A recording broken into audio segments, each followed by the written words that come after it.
In the 21st century, members of the United Brotherhood of Carpenters and Joiners of America work in many crafts, in industries that are constantly changing.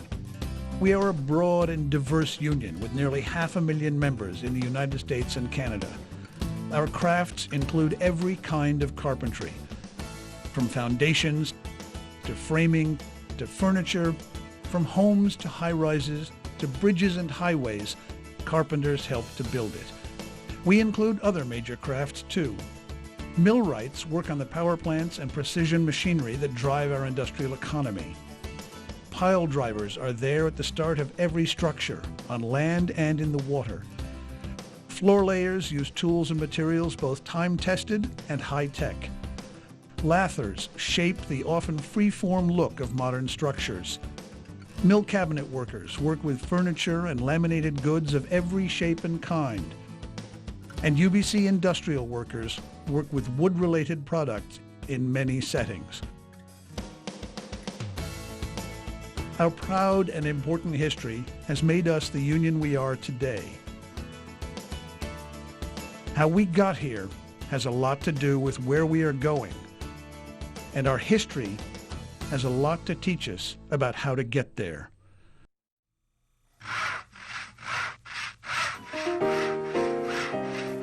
As with most crafts, the carpenters of colonial North America worked under their familiar European system of guilds.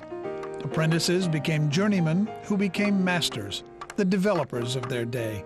But all carpenters organized to set rates for the work they did. Framing floors of joists of 9 inches deep per square, 8 shillings. Girders of 7 inches deep per foot running, 8 pence. The Carpenters Company Rule Book, 1786. Activists from the start, American carpenters played key roles in the Revolution. They made up the core of the Boston Tea Party.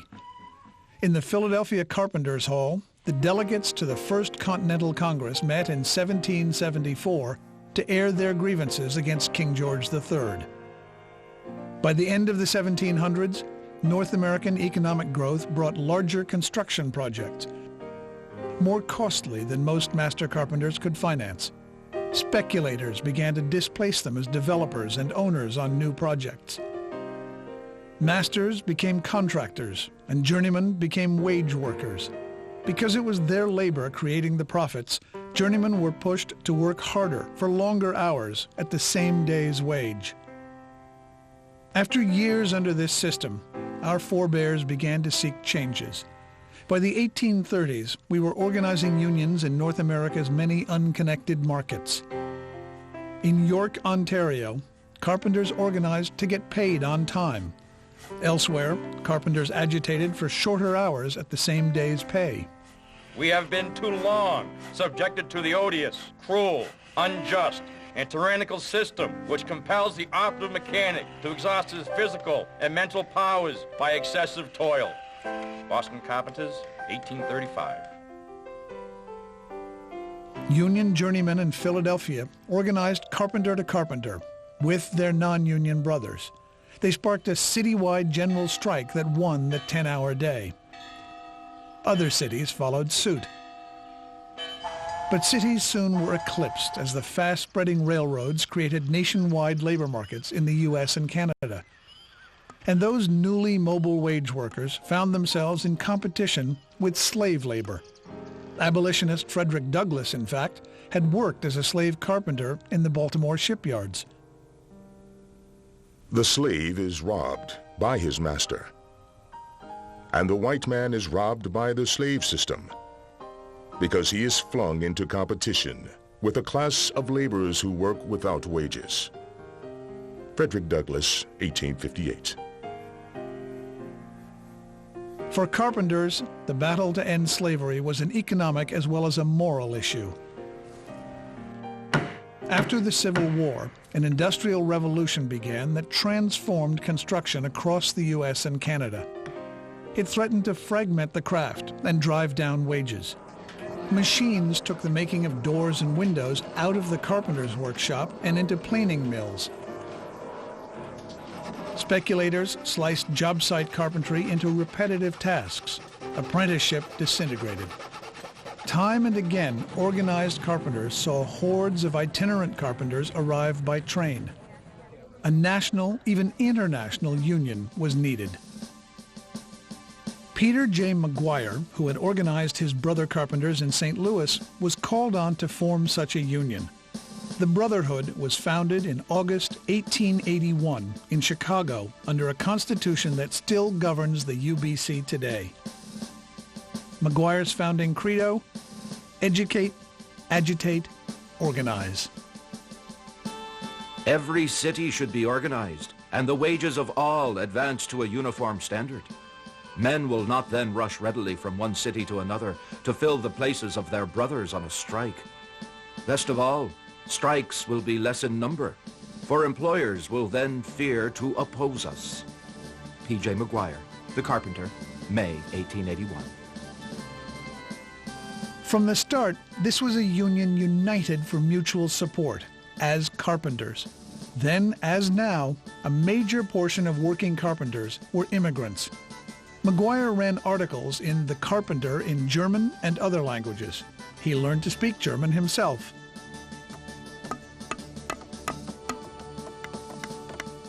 In the South, white and black locals affiliated with the UBC. Because builders recruited strikebreakers to move both ways across the U.S.-Canada border, American and Canadian locals were chartered. The founders of the Brotherhood opened the union to everybody who did carpenter work, or what had ever been carpenter work. From highly skilled millwrights to workers in the planing and sawmills. Competition among ourselves reduces wages and renders one workman the victim of another. But with organization, all this is changed. Hence, we must form a union broad enough to embrace every carpenter and joiner in the land. Preamble to the UBC Constitution, 1881. McGuire also sparked the first Labor Day in New York City in 1882. Workers didn't ask permission, they just took the day off, showing their strength. City by city in the years following, they did the same until the U.S. Congress and Canadian Parliament made the holiday official. Strikes for the 8-hour day in 1886 and 1890 brought tens of thousands of carpenters into the Brotherhood. To keep up with technological changes in the industry, local unions reinvigorated apprenticeship and acquired new skills. The young Brotherhood quickly gained strength and played a major role in organizing other labor groups. In 1886, McGuire and UBC leaders helped form the American Federation of Labor, predecessor of the AFL-CIO. And in Hamilton, Ontario, carpenter John Flett was an early president of the group that became today's Canadian Labour Congress. In those first 2 decades, the UBC grew by organizing aggressively. Journeymen organized carpenter to carpenter, then visited the contractors and told them what wages and conditions they would work under. Des Moines, Iowa. The spirit of unionism among carpenters is spreading rapidly here. Each member has appointed himself a committee of one. Over 60 names have been added to our rolls. Charleston, South Carolina. The 9-hour day has been established. The apprentice system is being enforced, and the bosses now pay off during working hours. We have no trouble with the contractors, except one, and he fell in line within 6 hours. Auburn, New York. At a recent meeting, the following proposition was adopted, that on or after April 1st, 8 hours shall constitute a day's work. The craft is well organized here. Success brought full-time general officers and a headquarters in Indianapolis. To police agreements, locals began hiring business agents. In markets the Brotherhood dominated, these business agents could organize directly with new contractors, organizing from the top down. But where that approach wasn't backed by carpenters recruiting one-on-one, organizing from the bottom up, the seeds of future problems were sown.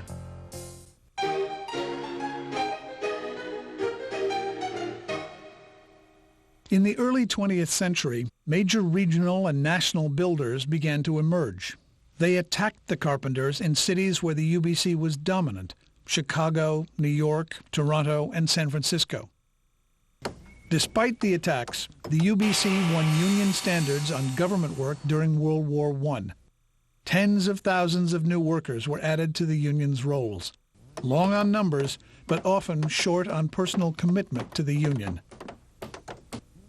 During the 1920s, the Brotherhood fought tough battles against continental big business organizations. City by city across North America, builders pushed the anti-union notion of the open shop. In the U.S., they called it the American Plan. In Canada, they dropped the name, but kept the strategy. You can hardly conceive of a more un-American, a more anti-American institution than that the Union Shop. It is really very remarkable that it is allowed to exist under the American flag. National Association of Manufacturers, 1920. But even during the 1920s construction boom, the Brotherhood launched no new organizing drives.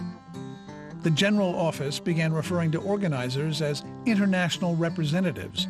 Membership stagnated. Some markets were lost entirely. The UBC had been wholly transformed. What began as an organizing union, members working together to add strength and market share, had become a servicing union, working mainly to protect existing jobs instead of organizing new jobs and new members.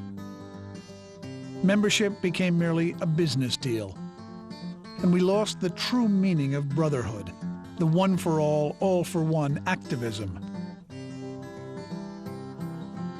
When we became members, we looked over the available information, sized up our chances, became satisfied of the solvency of the organization, talked it over with the wife perhaps, and decided in our minds that here was a good investment.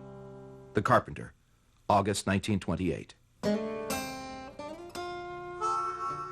The Depression hit construction hard.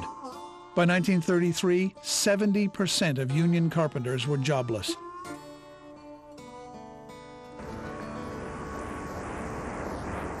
Some carpenters and millwrights did find work on the large public works projects of Roosevelt's New Deal, including the Hoover and Grand Coulee Dams and the Tennessee Valley Authority. Elsewhere, lumber and mill workers in the Pacific Northwest valiantly struggled to organize, and many became part of the Brotherhood. But for construction jobs, our proud union remained a top-down servicing organization that could do little besides circle the wagons.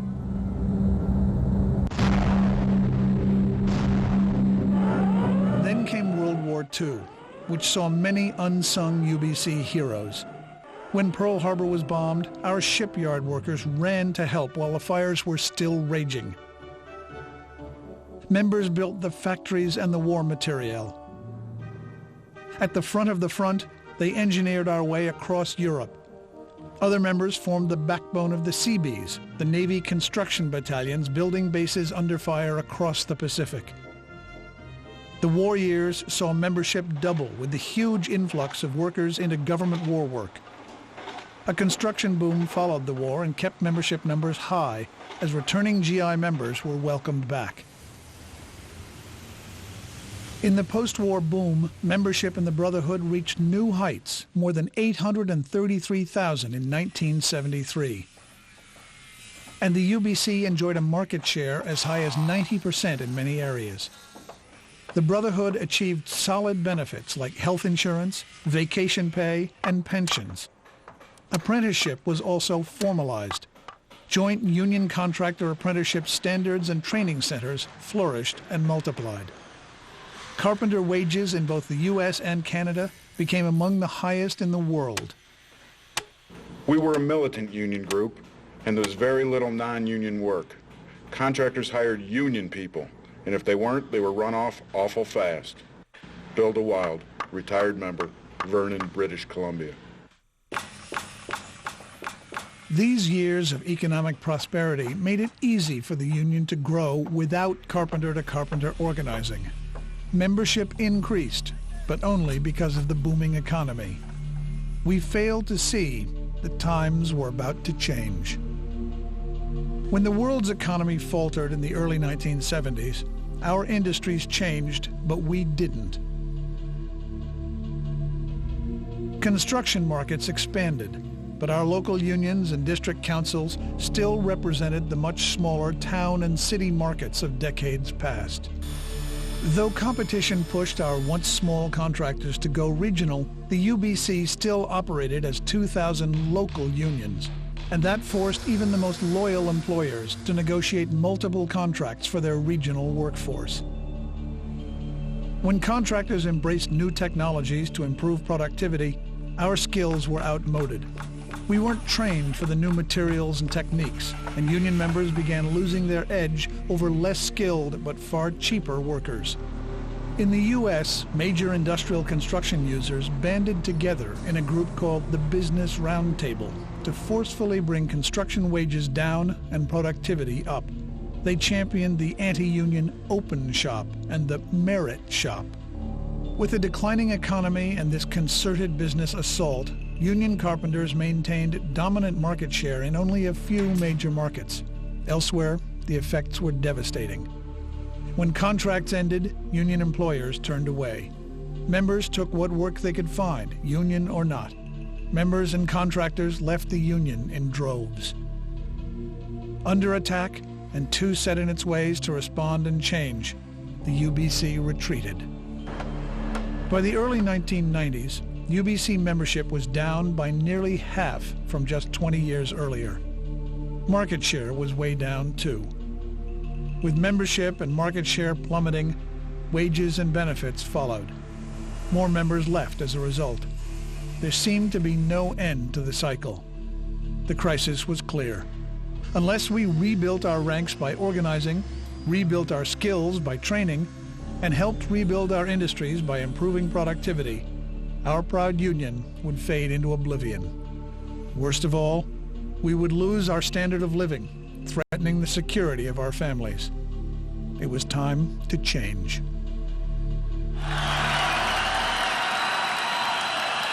In the mid-1990s, with new leadership and a vision for the future, the UBC met the crisis head-on. Now, in the 21st century, we are rebuilding our union. With a lot of hard work and dedication, we've turned the tide by going back to our historical roots.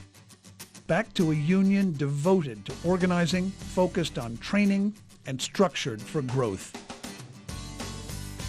Less than 10 years from our lowest point, we had gained back close to 100,000 members. Our market share has risen dramatically. Today, our skills training sets the standard in our industries and is once again second to none. We have formed new and strong partnerships with owners and contractors. We've again made the Brotherhood an organizing union that brings members, staff, and elected leaders together for collective action and growing strength. It hasn't been easy, but then carpenters have never been afraid to take on a tough job.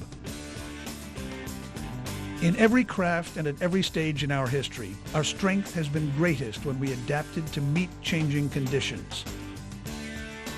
Today is no exception. Our members and our industries have been hit hard by the worldwide economic downturn that began in 2008. Today, because of the changes we've made, we are much better positioned to weather the storm. We will overcome this challenge as we have overcome other challenges in the past by standing strong and building for the future. In the 21st century, we are moving forward. In 1881, our founders gave us an enduring blueprint.